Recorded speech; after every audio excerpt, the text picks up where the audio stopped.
একটি ঘরের মধ্যে 4টি মোমবাতি কথা বলতেছিল। প্রথম মোমবাতিটি বলল, আমি শান্তি, কেউ আমাকে বেশিক্ষণ জ্বালিয়ে রাখতে পারে না, আমি হঠাৎ করেই নিভে যাই। কিছুক্ষণ পর মোমবাতিটি সত্যিই নিভে গেল। তখন দ্বিতীয় মোমবাতিটি কথা বলতে শুরু করলো। দ্বিতীয় মোমবাতিটি বলল, আমি বিশ্বাস, শান্তি যেহেতু নেই তাই আমার আর জ্বলে থাকার প্রয়োজন দেখছি না, আমি এক্ষুনি নিভে যাব।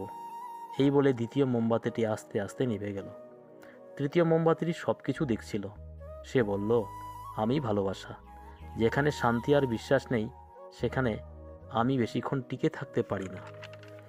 শান্তি আর বিশ্বাস না থাকলে মানুষ আমায় প্রয়োজন বোধ করে না, আর মানুষ আমায় ভুলে যায়, তাই সেখানে আমি আর বেশিক্ষণ জ্বলে থাকতে পারি না। এই বলে তৃতীয় মোমবাতিটিও নিভে গেল। বেশ কিছুক্ষণ পর ওই ঘরটিতে একটি শিশু প্রবেশ করল। সে দেখল 3টি মোমবাতি নিভে গেছে, কিন্তু চতুর্থ মোমবাতিটি অল্প আলোর মধ্যে টিমটিম করে জ্বলছে। তখন শিশুটি মোমবাতিটিকে একটি প্রশ্ন জিজ্ঞেস করল, 3টি মোমবাতি তো নিভে গেছে, তাহলে তুমি কেন নিভে গেলে না?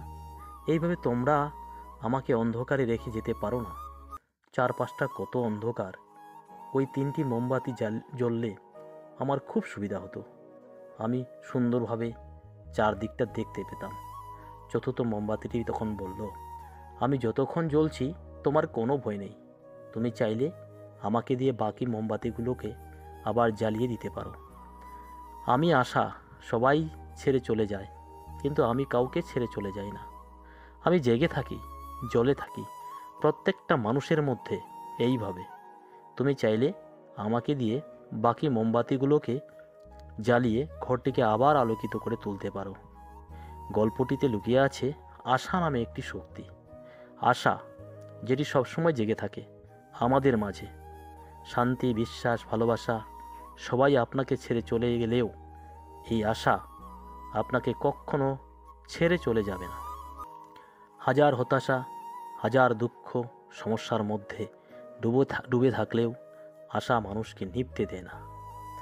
আশায় আবার শান্তি, বিশ্বাস, ভালোবাসাকে ফিরিয়ে আনতে সাহায্য করে, নতুন আশার আলোয় জ্বালিয়ে নতুন জীবনকে ফিরিয়ে আনতে পারে।